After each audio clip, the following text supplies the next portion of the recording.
and the millions watching at home. Carolina Panthers.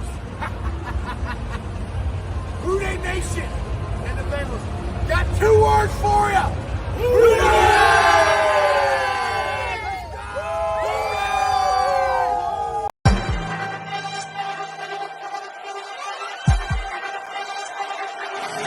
Let's go.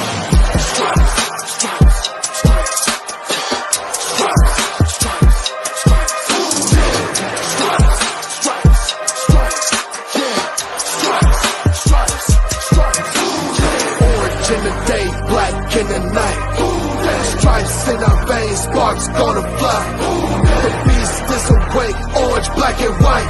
Cause when the jungle come alive, who day we ignite in Cincinnati, we gon' rise in the jungle, we unite drippin' orange and black and white. Who day when we fight, live and die in Detroit. Wake up the beast, every day is a feast. Time to bust it off the leash. In the jungle, drippin' heat. Tigers strike the city streets. East side, stand up. West side, stand up. If you reppin' who day, time to put your hands up. Bengal stripes, we in it. New day, new age, yeah, we get it. Cincinnati, jungle fitted. Who day in our house, we win it. Orange and black and white, we build it. Earn our stripes, you know we kill it. Bleed our colors, jungle drippin'. Nasty, natty, yeah, we lit it. Lit the crowd, get the city loud. Yeah, we feastin' now. Fit the bounce, make the city howl. Now we beastin' now. Thunder through the tunnel, from the sideline to the huddle. Stripes we tatted on the jungle when we flex that who they muscle on them. Stripes, Cincinnati, we gon' rise in the jungle, we unite drippin' orange and black and white. Who day when we fight, live and die in these stripes. Stripes. Now who gotta move like it on? Stripes. Now who wanna move closing on? Stripes. Now who wanna move on? If you got stripes and you let the city know you rock 'em, yeah we got 'em, yeah we fought 'em. Like that black and orange upon 'em, Bengal brought 'em, never stop it till the beast and know 'em. Who they rockin' with the diamond stripes, flossin' on the ring. Cincinnati, she's our queen, we gon' show the world who king. Orange in the day, black in the night. Stripes in our veins, sparks gonna fly. The beast is awake, orange, black and white. Cause when the jungle come alive, who day we ignite in Cincinnati, we gon' rise in the jungle, we unite drippin' orange and black and white. Who day when we fight, live and die in these stripes. Now who gotta move like it on? Now who wanna move closing on? Now who wanna move on? Who day when we fight, live and die in these stripes.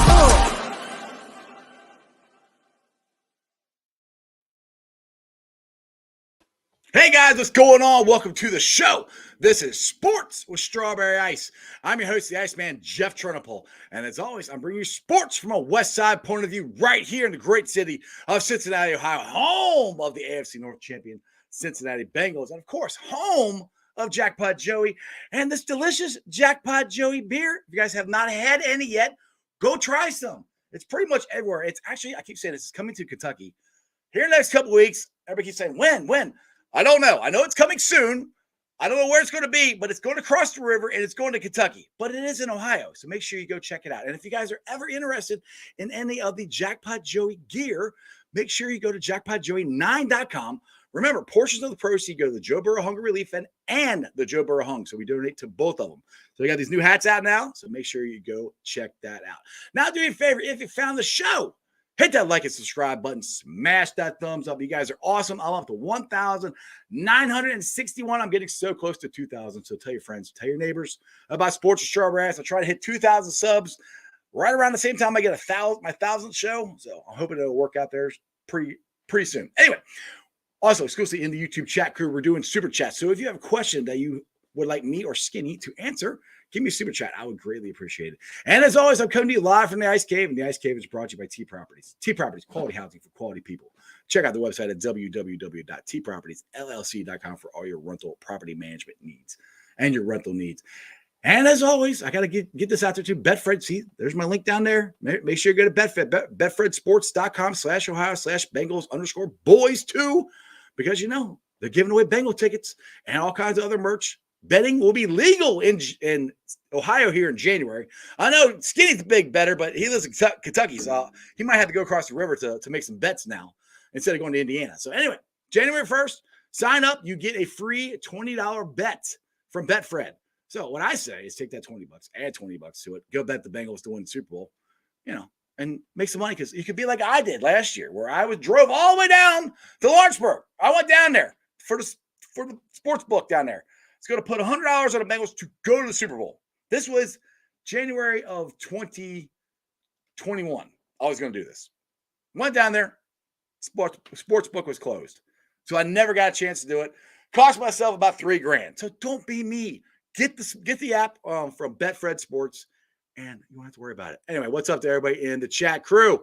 What's going on? We got Haas, we got Crip, we got Greg, Nicholas, Dante, Kevin. What's up, everybody? All right, let's get to the reason you guys are all here.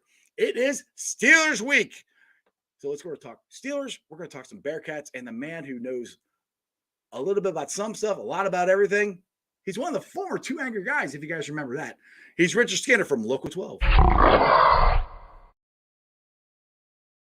Skinny, what's going on, brother? That's one of the few times, by the way, that thing you just showed across that I wear a suit and tie, man. It's very, very rare. This is more me. This is 3/4 zip guy. We're all 3/4 zip guys. I got to ask you a question before we start this. What's up? Those beer cans behind you over your right shoulder. Yeah. Are those consumed or are those? Oh, they're gone. Oh, they're gone. I drank them all.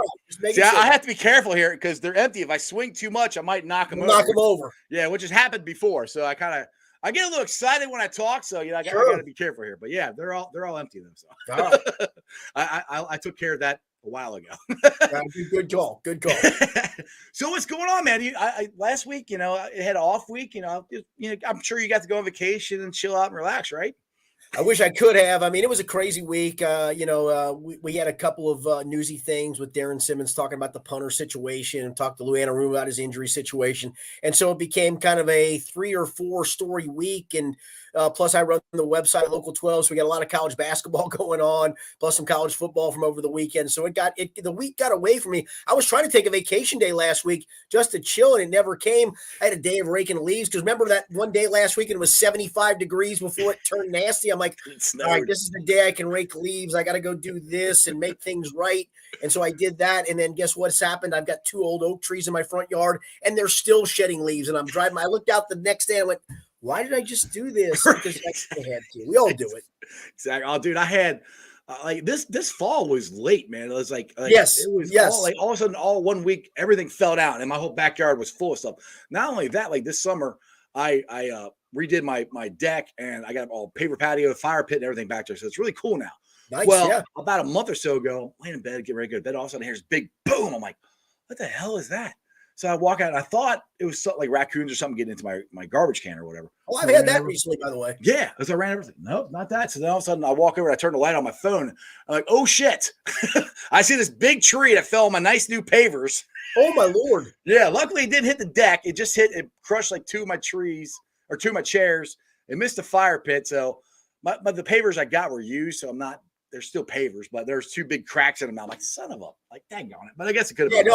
I had a tree struck by lightning this past summer. So I got lucky. It didn't fall across my fence line. It fell the other way across the rest of my property, but that was a lot of wood to chop up. So, we're not here to talk wood. We're not here to talk our property, right? We're talking Bengals.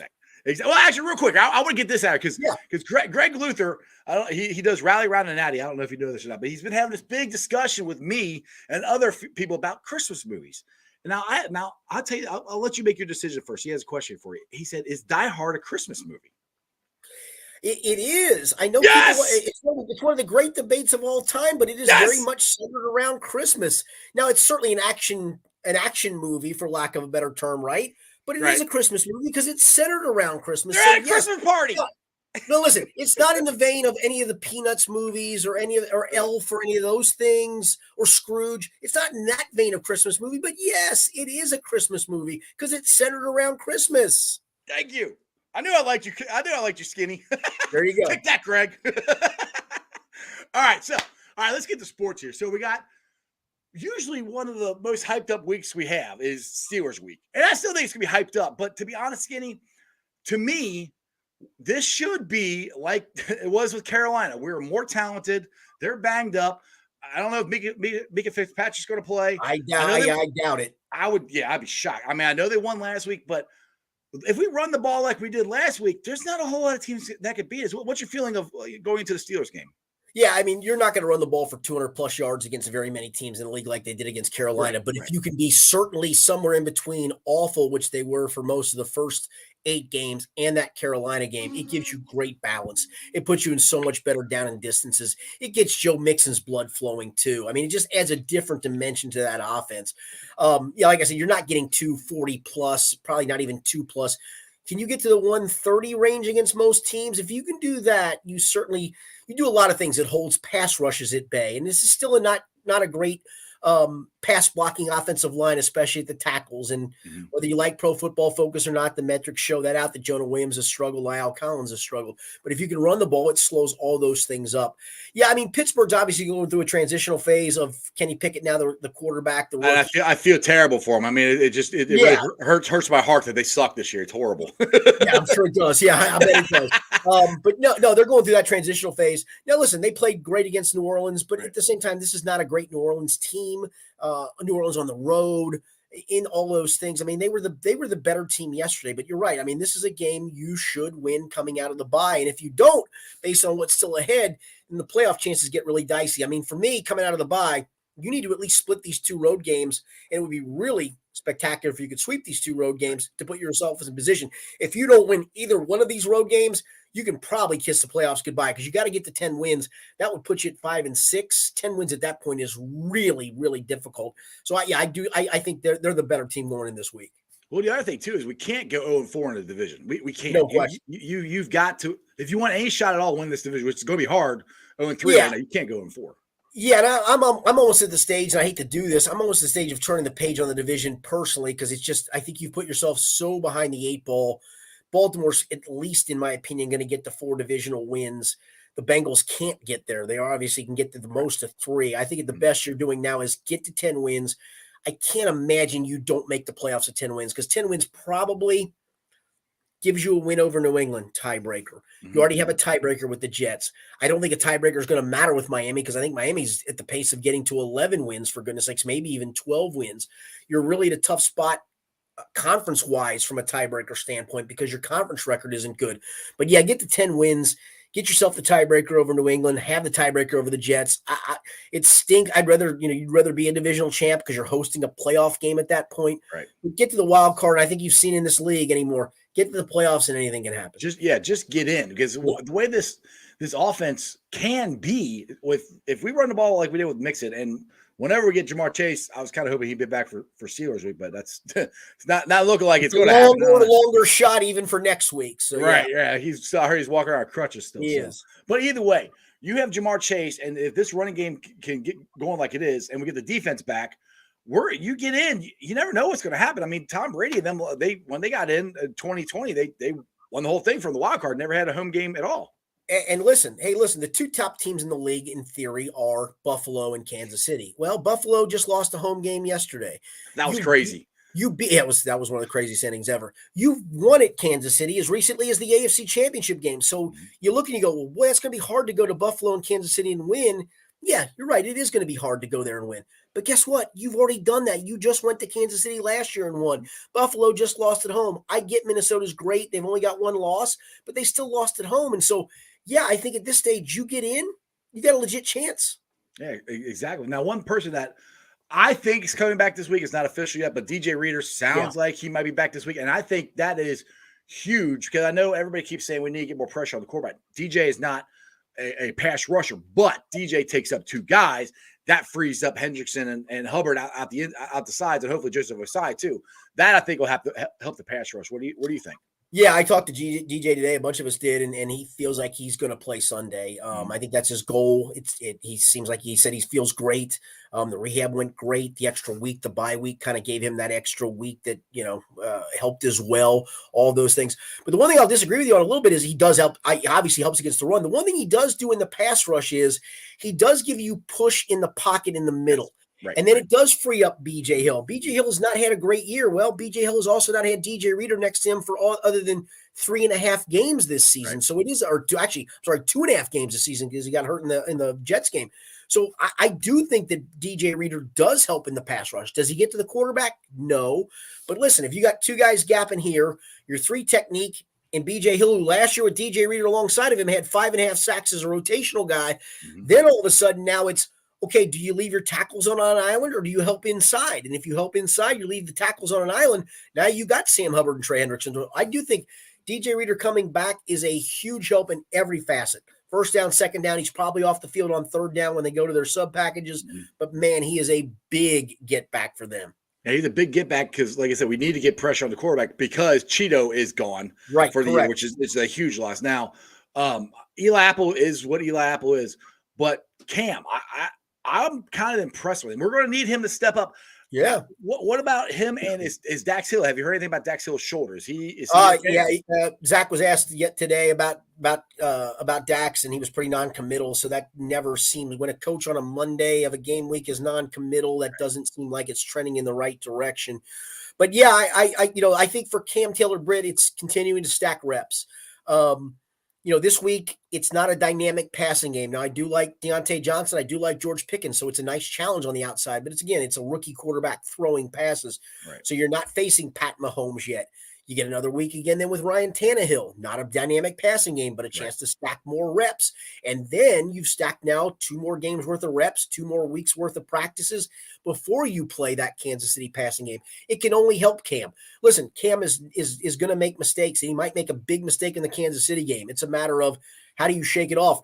We talked to Lou Anarumo last week, and I asked Lou, I said, how did you like the way he reacted? If you remember, he got kind of mossed in the end zone in the Carolina game. It was a great catch. He was in great coverage. It wasn't like he got burned. Guys just make plays. Guys make plays, right? Yeah. And I said, how do you think he reacted? And he said he was great. He said, it was a great teaching moment. And he actually said, I'm kind of glad. Now, granted, it was time and score and they're winning big. He goes, I'm kind of glad it happened to him because now he knows how to react to something like that and see coverage like that and how to react to a pass play like that of how to maybe reach your hand up and make a play. So I think all those things are just positives for Cam to keep stacking reps. Again, you're not talking about a guy that's been here all year, but you're talking about a guy that slowly but surely is working his way into the outside corner role. And that was what I think was supposed to happen after the Cleveland game of eventually it was going to be him in, Eli out. Well, it sucks Cheeto got hurt, but now it's Eli back in for Cheeto, and now you have to deal with what you're dealing with. I think the scary part, though, Ice, is if you have another injury at corner, oh boy, you're in really deep straits. Yeah, I don't know. They're going to have to pick somebody up off the practice squad or off the street. Right. If we get anybody else. I said last night on Local 12 on the Sports Authority, I said, get to know Marvell Tell. Do you know, I'm putting you on the spot, do you know who Marvell Tell is? No, I don't. Practice squad corner. There you go. Get to know you don't want to get to know Marvell Tell, probably. I'm not going to pick on Marvell Tell. You probably don't want to get to know him, but yeah, practice squad corner. You don't want to go to those depths. I've probably seen him down there. I just didn't know exactly. Right. I didn't know who he was. But yeah, I mean, the thing is, one thing I did like last week that got me more encouraged too is the play of Jesse Bates. Because that's another guy I think that has to really step up with the loss of Cheeto. And do you think he's finally back? Not that he was gone, but he missed. He didn't show up for training camp, and he got through a slow start. Do you think he's getting back to where he was toward the end of the year last year? I do. Some of this too is, and this was asked of Lou a couple of weeks ago when we talked to him. And listen, most coaches are not going to roll a player under the bus, but the question was pretty open-ended of how do you think Jesse has performed? And he said, listen, I know you guys are expecting him to make plays. And he said, listen, there's only one guy I've ever seen make plays sideline to sideline as a safety, and that's Ed Reed. And that's a pretty dynamic. He's only like a Hall of Famer, Yeah, correct. So if you're a touch below Ed Reed, you're pretty good. But he did make a point, and I think you'd agree with this. How many big plays have teams hit down the field against this defense? Right. And that's Jesse's role is eliminate big plays. So it means he's in the right place at the right time. And I think that's where I think you and I had this conversation the last time I did the podcast of Hall of Fame credentials of Ken Riley, Lamar Parrish. Right. Ken Riley's credentials are all the interceptions. Lamar Parrish's credentials are 6 Pro Bowls in 8 years. You know why? Because nobody threw at Lamar Parrish. So if people are not throwing downfield on this defense, it means Jesse Bates is doing his job. And the few times they've thrown in Von Bell's direction. Well, guess what Von Bell's done? He's picked off 4 passes now this year. So Von is making plays on those balls. But yeah, I think Jesse's slowly getting back to where you want him to be.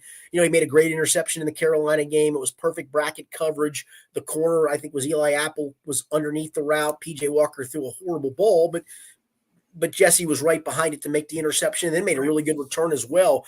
I think you'll see him pick off 2, 3, maybe 4 passes in this second half of the year and make an impact. Yeah, another good person that came back on the defense last week was Logan Wilson. I think he's dude, I can't remember what game it is, but I always keep bringing this up every time I talk about him, where he went up like he was going to blitz. The Dallas game. Yes, and he bowled straight back, caught it, and then ran another. Most ridiculous interception I've ever seen in my life. Yeah, most ridiculous ever. He was blitzing in the A gap. He showed A gap blitz, which for people that may not know, it's between the center and the guard. Right. He shows A gap blitz, has to run out of A gap blitz to go literally play, which is the traditional Tampa 2 cover for a linebacker running to deep middle of the field. You know, the safeties are always at the hashes. The linebacker a lot of times will run deep middle. He runs deep middle, makes the interception. Actually, it was the Jets game. I said the Dallas game. Yeah, it was the Jets game. Yes. I'm sorry. Yeah. And makes so he has to run back. So he's there, runs back 30 yards probably. That in itself was a great accomplishment. Then to reach up with the ball skills to make the pick is an accomplishment. Then to have the athleticism to turn around and return it 30 plus yards.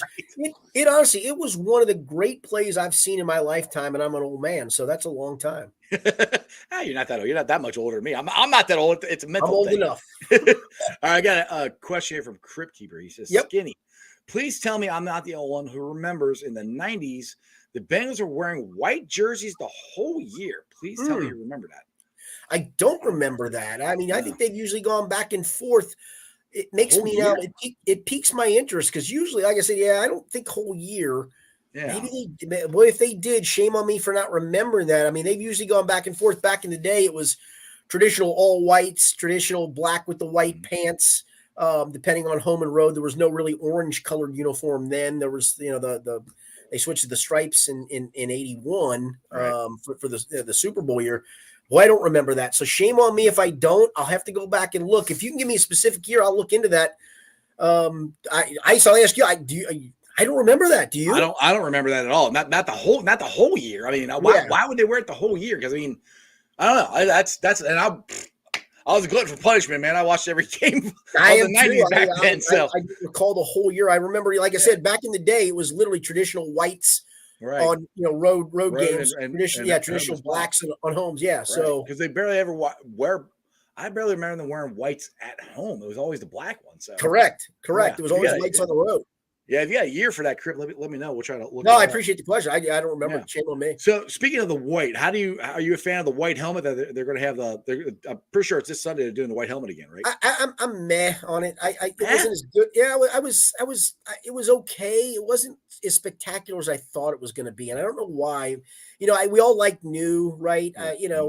My boss and I will occasionally put photo galleries of people's redesigned NFL uniforms, and it does. Everybody's got that.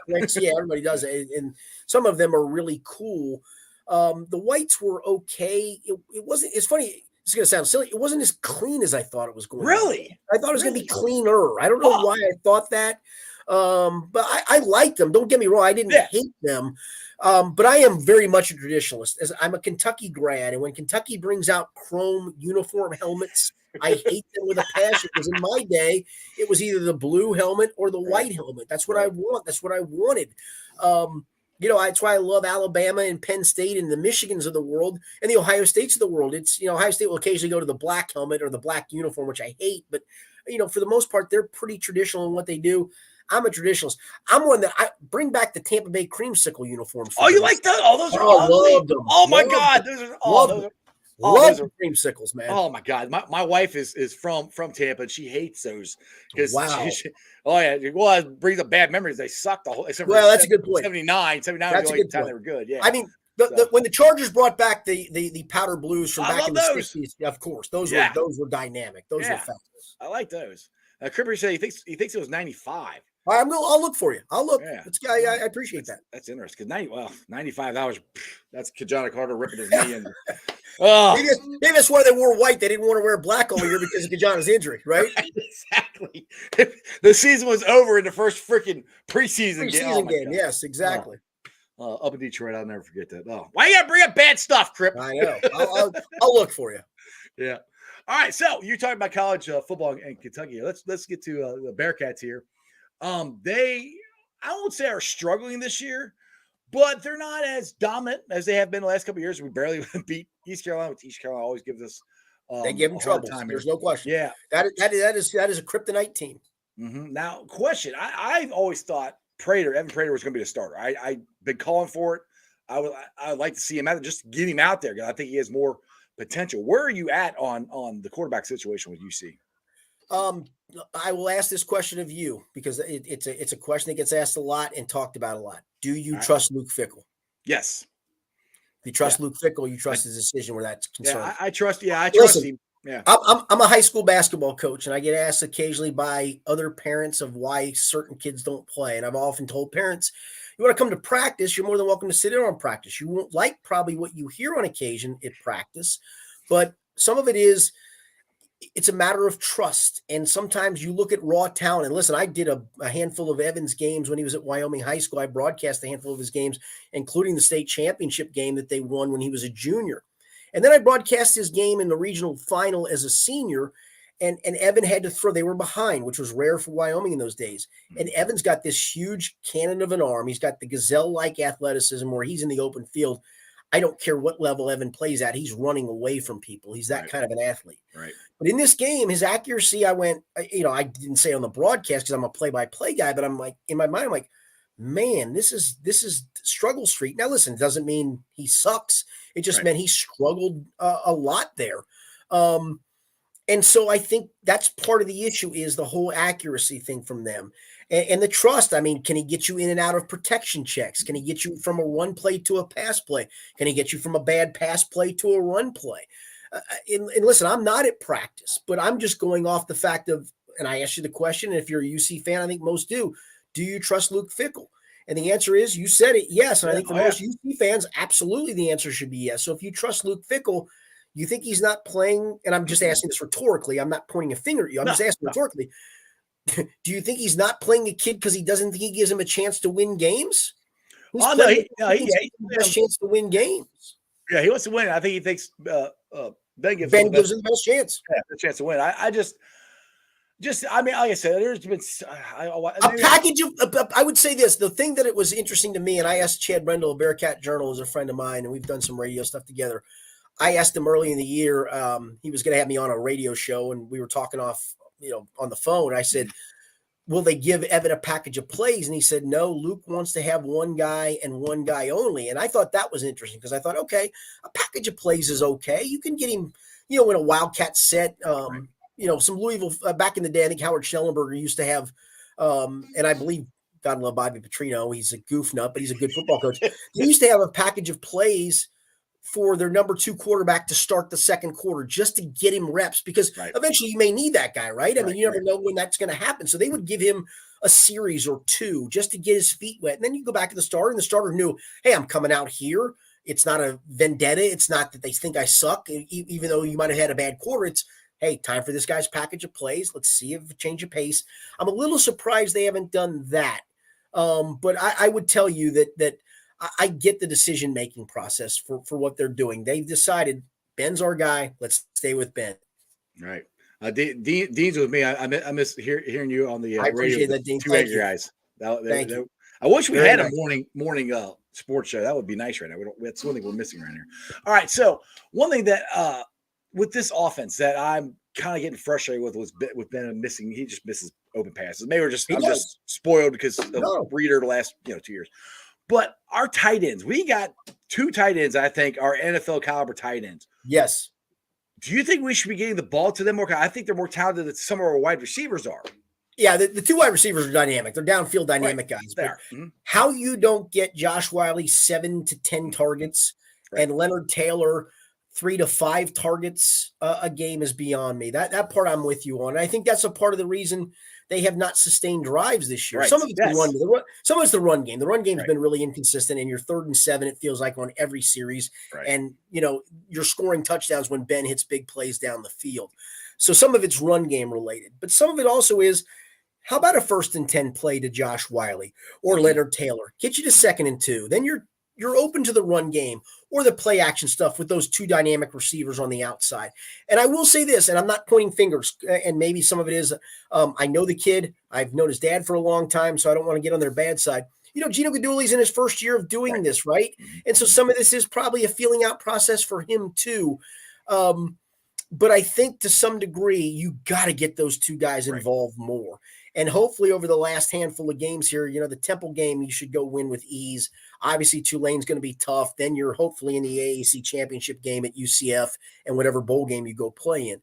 But I would love to see those 2 guys get involved more, not on 3rd and 5 when you need it. Right. Because those guys on 3rd and 5 and down by the goal line when you need it come up big.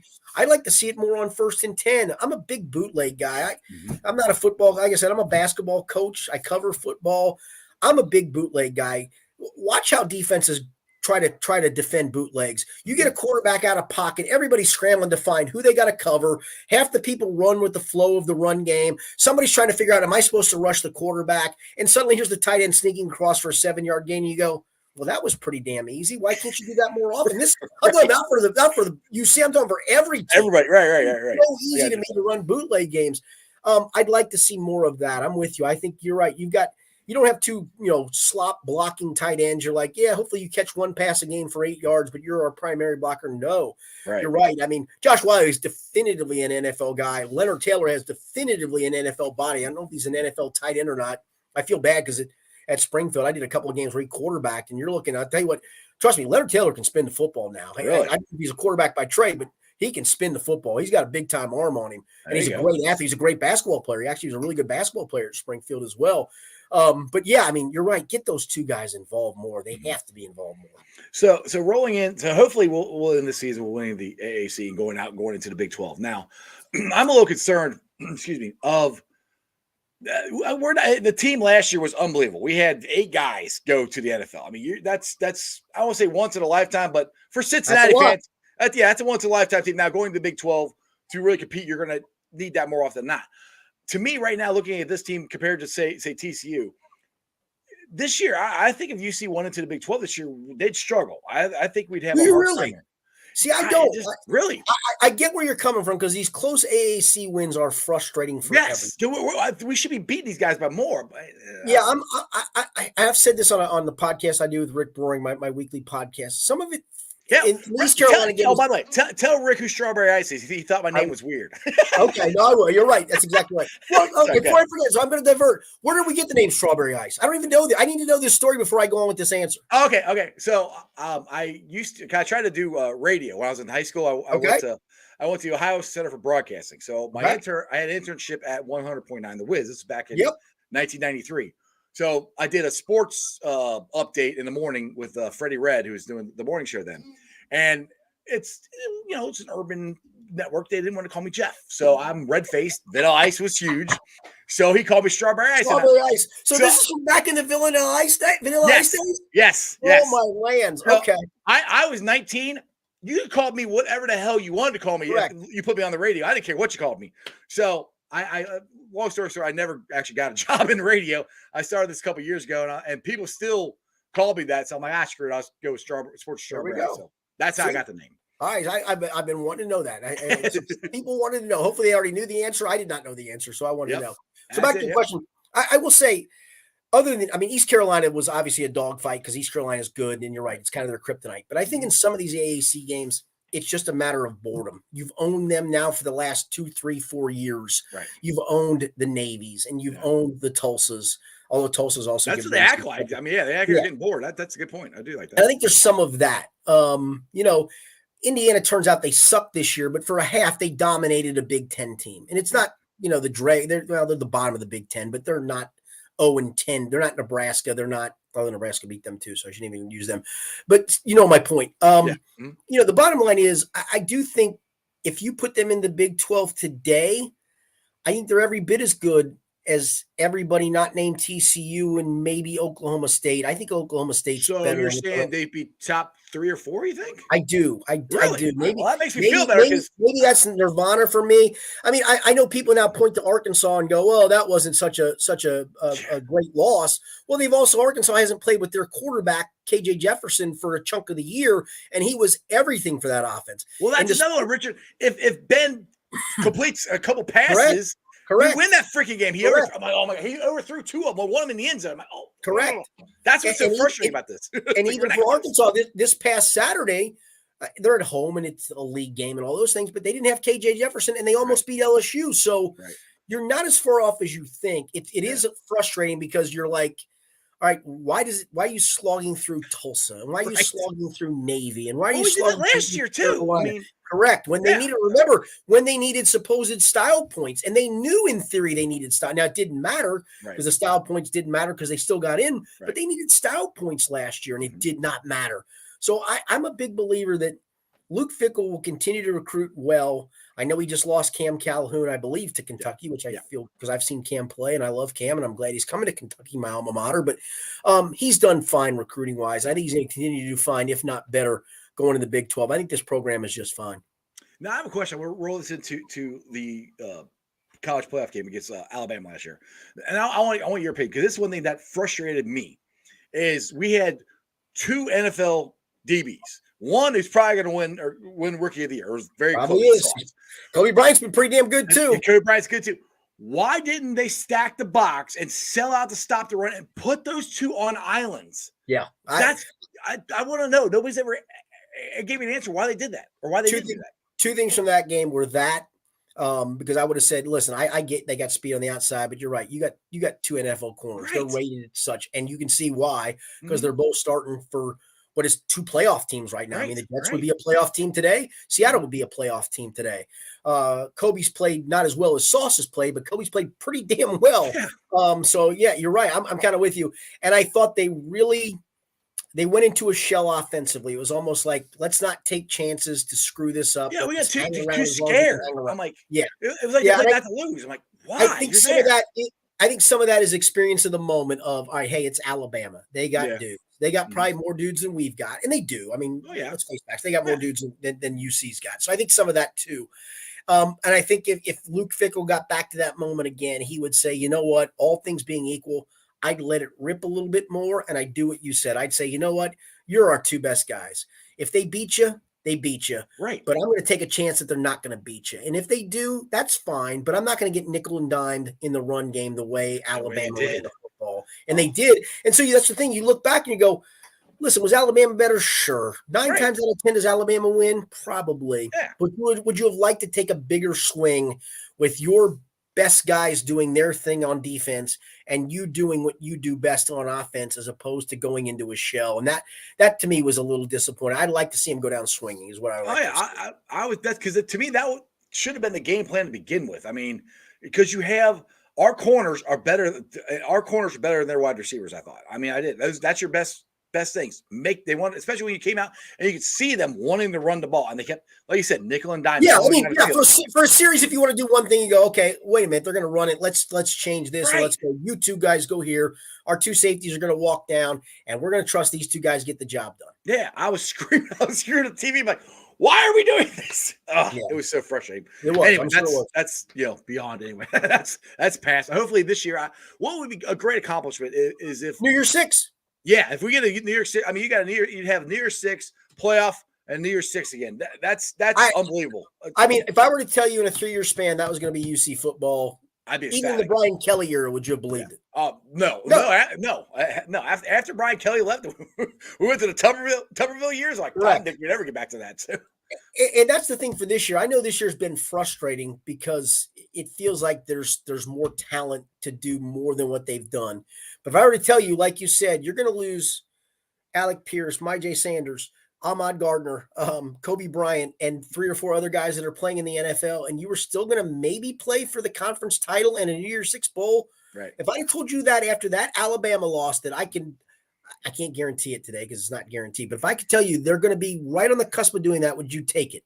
Yes. Oh, Of course. absolutely. I tell you. Yeah, of Of course you would. course. I mean, Skinny. I remember going to Nippard when Tim Murphy was the coach. Ah. You could damn near walk in the stadium. There was nobody there. So I mean, Hey, I went to Nippard back when Tony Mason was coaching back in the 70s. Go look him up. They ran the veer and the option with Tony Capitanis was the quarterback and Danny Barrett. was that what was Jim Kelly playing then too?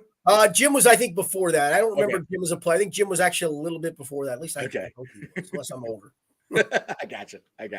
All right, so let's get to Bearcat basketball here. Now I'm getting a little excited because Isaiah Collier, the number 1 recruit in college basketball, there's a chance. You're telling me Other than Wimbayana, but he's not going to be around anyway. So yeah, other than him. But you're telling me there's a chance. UC is in the conversation. We'll find out Tuesday about him possibly coming to Cincinnati. That's awesome. Yeah, I think Wednesday actually is the day he's going to make the decision. Yeah, sorry, Yeah, no, you're good. But yeah, I mean, the fact that his team bust up here to scrimmage Sycamore, was that coincidence? Was that a tie-in? Was that him coming to tease Cincinnati? I mean, there was a bunch of Cincinnati fans that went. I think Michigan's coaching staff was there because Michigan, I think, still thinks it's in the running, and maybe, who knows? I mean, with these kids, you never know. He might pull the Michigan hat out of his back pocket and go, "I'm going to Michigan." Right. But it does feel like obviously it's down to USC and UC. The fact that he came up here, I just can't imagine. Would you do that and go to That's USC? what's getting me excited. I mean, and it should. Right. But I feel like I'm gonna get my heart ripped out. He's gonna go to USC. Yes. And so you and I were talking before the podcast. I like Rayvon Griffith, who's already committed, obviously, the former Taft player, not playing at a prep school. Right. I don't think Rayvon is an NBA guy yet. I hope he develops into that for his sake. I think he's more Jeremiah Davenportish, and I'm a big Jeremiah fan. I loved him at Moeller. Jeremiah could shoot this year. No, and I think it's a big deal. Jeremiah's always been the guy that can do a little bit of everything, can handle the ball, will pass it, will share it, defends, will take a charge. He does all the stuff as a coach. You just got that. I love that kid. I think Rayvon's got a shot to be that kid. But if Rayvon can be that kid with a superstar along with him, then suddenly that's a huge, huge difference. I mean, you're talking about an NBA level possible lottery pick talent. Mm-hmm. Rayvon's a great complementary piece, and still the pieces then you have around it. Plus, then you start looking transfer portal. Do guys go, okay, hey, I want to go play with that guy with a chance to go to the NCAA tournament, advance Final Four, all those things. So, I mean, it is a big decision for UC basketball that he's going to make on Wednesday that could determine a big time in the future. And you also got Jizzle James coming in too. That's another big get. Correct. Four-star kid. I mean, he's why I've never seen him play. The bloodlines are obviously good. They're better bloodlines for football, mind you, but they're still pretty good bloodlines. Yeah, exactly. They're athletes, so it'd be good. Yeah. And one thing I like about this is it's nothing against Mick, but Mick never had recruit, which always blew my mind because I heard Mick was a big reason that Kenyon came here. But when Mick was the coach here, we never got this. So like, we haven't had recruits like this since Huggins. Yeah, the one thing I would say about Mick is he had a system. He wanted to recruit to that system, and I think certain guys fit that mold, right or wrong.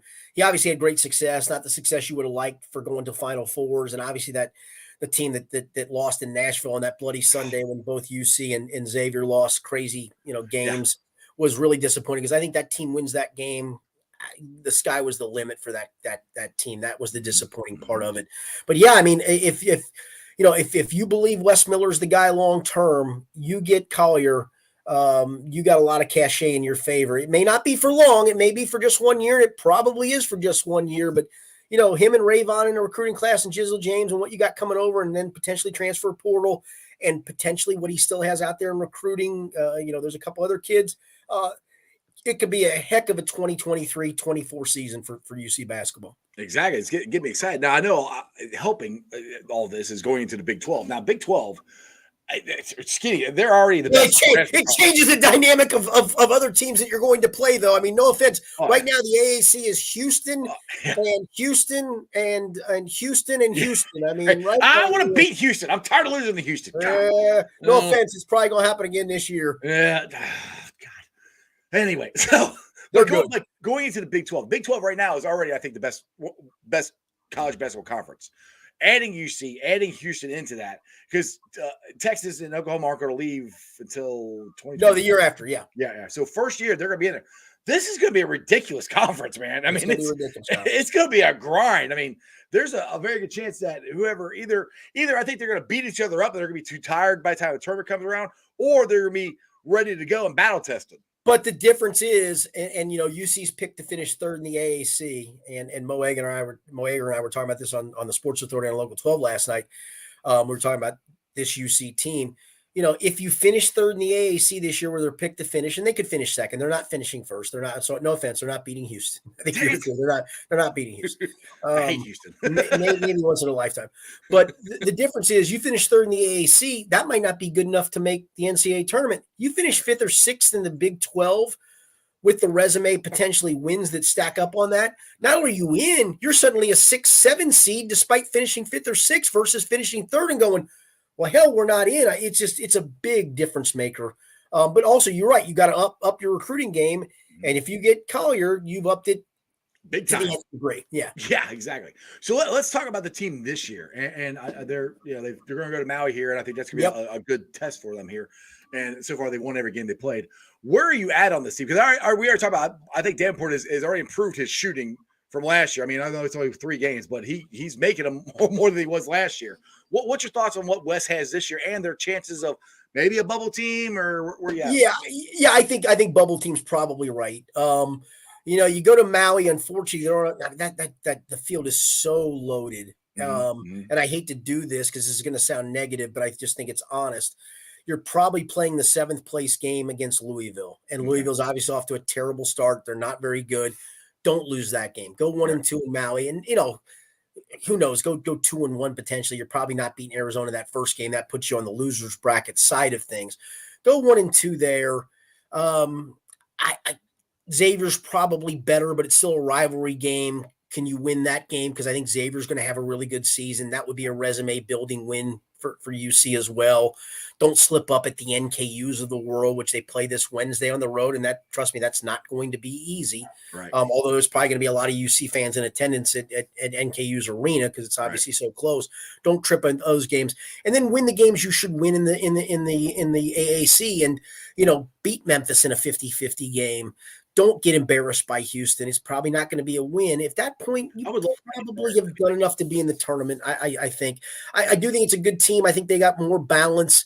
You know, last year it felt like it was DeJulius or Davenport or bust, and this year it's DeJulius, Davenport, Landers, Nolly. They had 5 guys in double figures on Sunday in the win over Eastern Kentucky. Now, again, I know it's Eastern Kentucky and all those things. They haven't played anybody yet of note, but nobody's played anybody yet, to be honest. I mean, no, that's correct. I mean, this week kind of ramps up. Kentucky's got Michigan State. They got Gonzaga. Gonzaga and Michigan State playing on the aircraft carrier. I don't even know what I take from that game. You're playing outdoors in 45-degree weather. How hard do you think that is to play on that? I mean, I just hang on. Have we all played pickup basketball outdoors on a windy day?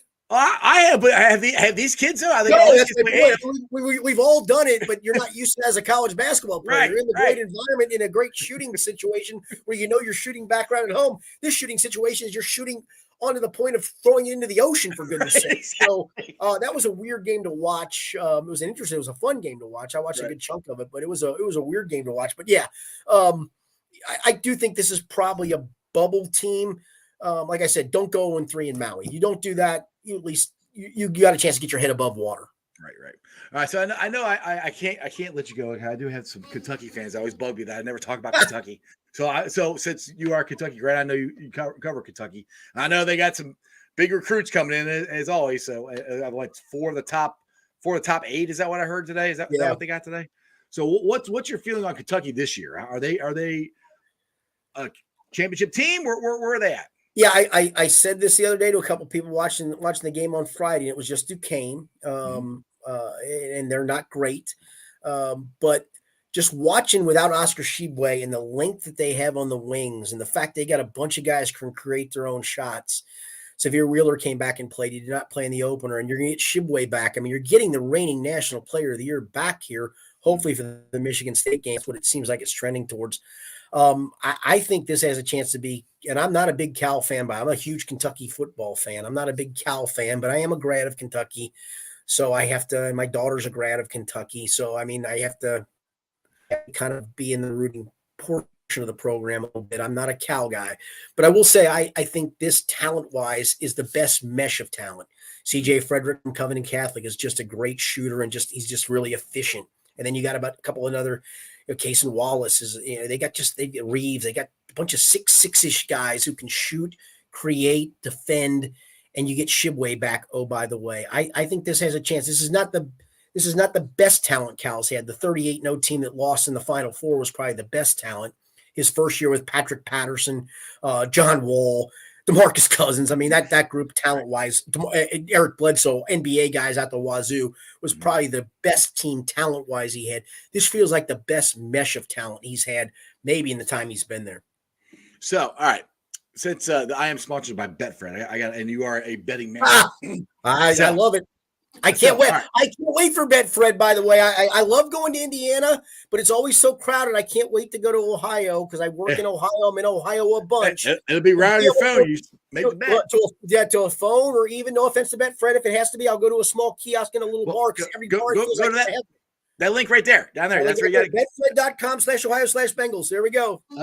Wait, underscore boys too. You got to get that. Too. Yep, I got you. I'm noting. So, well, you heard the story of what how much money I lost because the book wasn't open when I went down there. Yes. Oh, dude, Skinny, I would have had enough money to go to the Super Bowl. No question.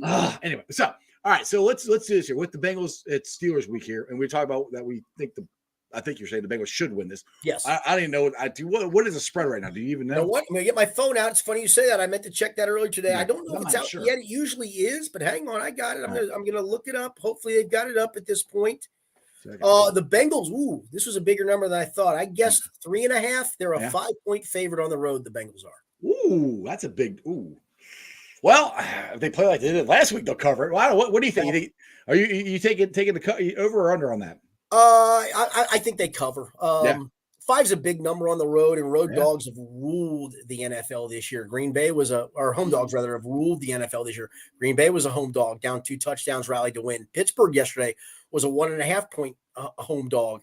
Home dogs have ruled, but at some point, I always call it, there's a market correction coming. Everybody wants to chase the trend, and the supposed word is the trend is your friend. I ignore the trend. It's a week-to-week proposition, in my opinion. So Skinny's a rebel. He's like, screw the trend.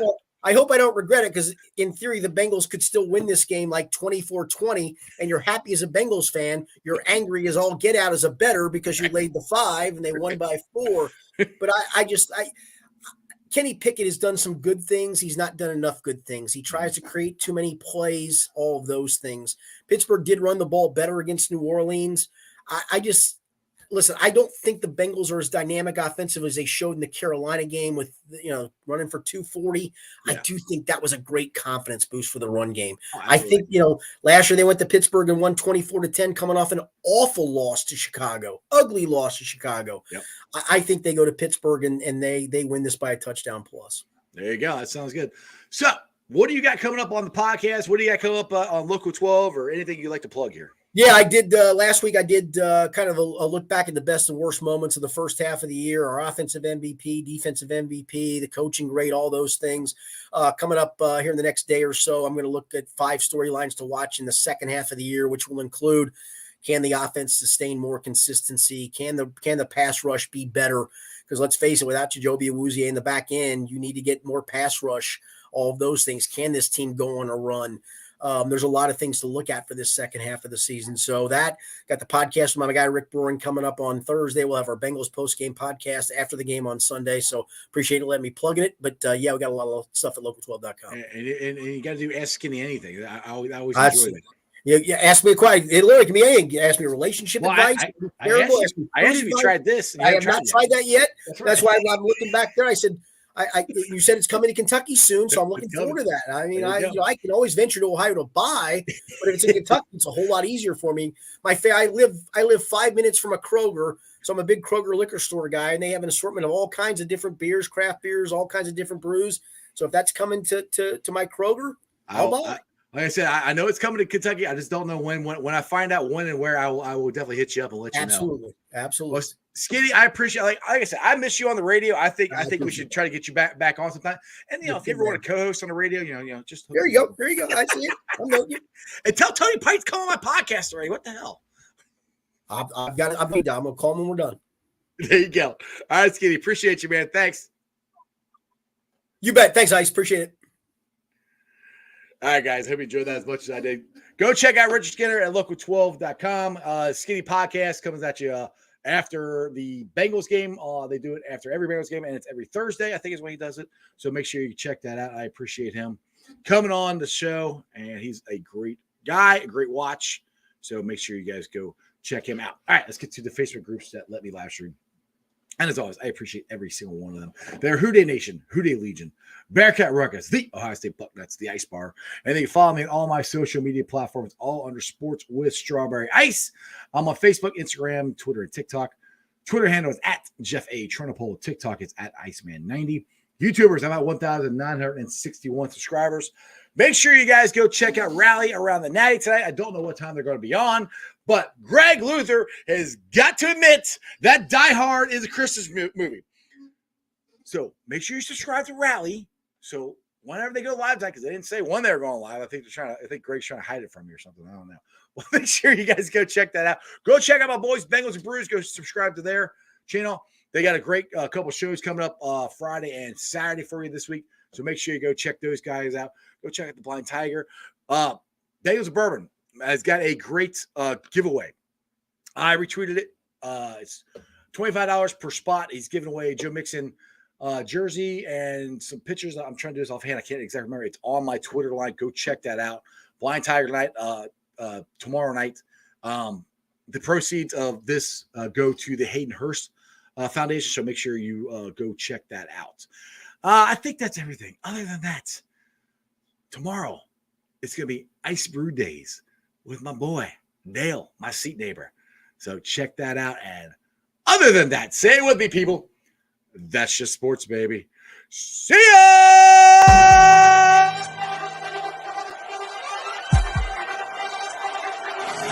Let's go.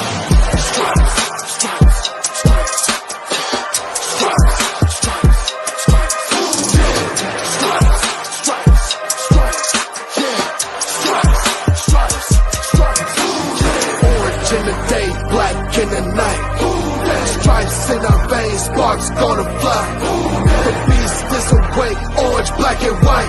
Cause when the jungle come alive, Who Dey, we ignite and Cincinnati, we gon' rise and in the jungle, we unite and dripping orange and black and white. Who Dey, when we fight, live and die in Detroit. Wake up the beast, every day is a feast. Time to bust it off the leash. In the jungle, dripping heat. Tigers strike the city streets. East side, stand up. West side, stand up. If you reppin' Who Dey, time to put your hands up. Bingo stripes, we in it. New day, new age, yeah, we get it. Cincinnati, jungle fitted. Who Dey in our house, we win it. Orange and black and white, we build it. Earn our stripes, you know we kill it. Bleed our colors, jungle dripping. Nasty, natty, yeah, we live it. Lit the crowd, get the city loud. Yeah, we feasting now. Fit the pounce, make the city howl. Now we beastin' now. Thunder through the tunnel, from the sideline to the huddle. Stripes we tatted on the jungle when we flex that Who Dey muscle on them.